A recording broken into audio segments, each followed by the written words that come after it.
What's up, baseball fans?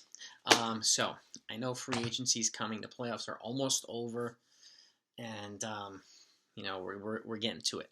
And my 2021 free agent predictions are going to be coming out shortly, right after the World Series. And I'll be doing my test. It's actually going to be 31 because I missed the guy. It was going to be top 30, but it's going to be 31 players because I missed somebody. So and I added them. So I redid the video and added them. So you look out for that one. If you haven't subscribed, be sure to hit that subscribe button right now and hit that bell next to it so you don't miss out when that comes out, because I will be premiering that, so you'll know when it's coming. And always take a look in the description down below for some other good videos. If this is your first time, you like good baseball content, this channel is definitely for you, so welcome, and be sure to hit that subscribe button. And if you enjoy the videos, please hit the thumbs up. Subscribing and hitting the thumbs up is really helpful to the channel's growth, and I want to continue growing it and making it to one of the better channels out there. And I appreciate all of your support. You're the best. Today I want to go over 3 trades that the New York Yankees should make or should consider making this offseason. I'm not saying all 3, but one of these 3 they should consider. Okay, there's a prevailing theme in all 3 of these trades. If you don't notice it, I'll tell you what it is afterward. Okay. But it addresses needs, and right now, even though the Yankees have a boatload of money coming off the books this offseason, and they even have some, potentially upwards of 40 to 50 million coming off the following season as well, it doesn't mean they're going to go out and spend all that money, because you know how Steinbrenner's frugal. They want to get back under the luxury tax. They went over it to sign Garrett Cole, which was a worthwhile investment. So now they want to try to get back under it, so now I'm getting dinged again. So that's what I'm hearing, that Cal Steinbrenner wants to get back under it. So that means, it's time to be creative with the money that they have left or available that Cashman's going to be given after, arbitration raises and blah, blah, blah. So it's time to get creative with trades. So, and Cashman has a pretty solid track record on trades. Probably more so than his free agent signings record. But any one of these trades, I think would be a really, really good trade for the Yankees, because it would put them in a position to further compete in the playoffs while getting young, giving them affordable players and so on and so forth, which would kind of help stabilize payroll for a while. So when some of these other guys are up for big contracts, and if they decide them, they have the flexibility to do that if they want to sign, like extend Judge or Torres or whoever else. So number 1, sending Gary Sanchez and Miguel Andujar and number 5 pitching prospect Luis Gil to Pittsburgh, the Pittsburgh Pirates, for starter Joe Musgrove and reliever Mitch Keller. Joe Musgrove is an affordable starter. He's not a free agent until 2023. Okay, so he'll have 2 full seasons under his belt. And he's a relatively young pitcher, and he stays healthy. Mitch Keller's a good arm in the bullpen, and the Yankees are down quite a few guys in the bullpen, particularly with Tommy Conley being out for Tommy John. And we don't really know. There's still some open spots, like inconsistencies in the bullpen. So Mitch Keller would give them stability, and he's not a free agent until 2025. So 4 years. Okay, 4 years. So that's the first trade. Okay, and they have a good trading relationship with the Pirates. So I don't see any reason why they shouldn't, at the very least, revisit it. Okay, and it'll be a good trade for both teams. Pirates will get some prospect capital. They'll free up some money. Plus, they'll get 2 starters, and Gary Sanchez can platoon there as catcher or whatnot. And Miguel Andujar, will have a higher percentage of playing on a regular basis than he does for the Yankees, where he's blocked by pretty much every position.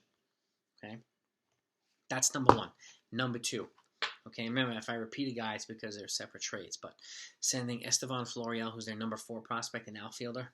Mike Tauchman is one of their, kind of backup outfielders who isn't a free agent until 2025.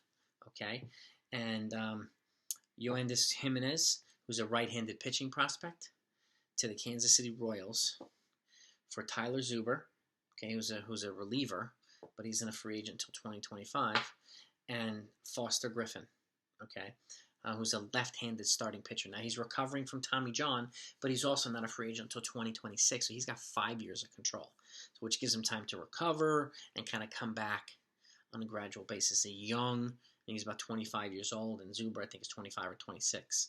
Okay, so they're both young pitchers.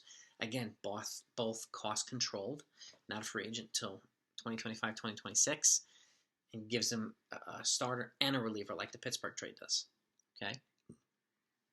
Trade number 3, sending Miguel Andujar in this one. Kevin Alcantara, who's their number 6 prospect and outfielder. Albert Abreu, who's one of their top pitching prospects.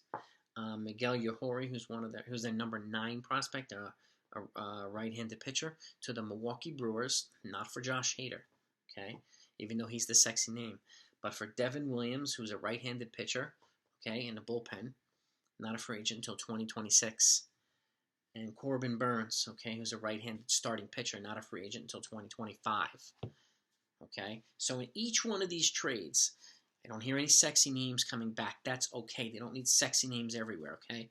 But in each one of these trades, they get a starter and a reliever, both of which are cost controlled for several years, okay?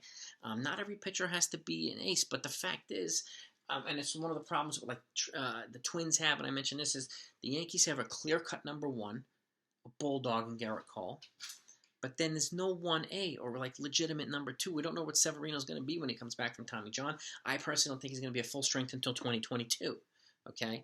We don't know. But a 1 and then a bunch of 3s and 4s and 5s, we need we need a legit number 2. And do I think they should sign like a Trevor Bauer this offseason? Yes.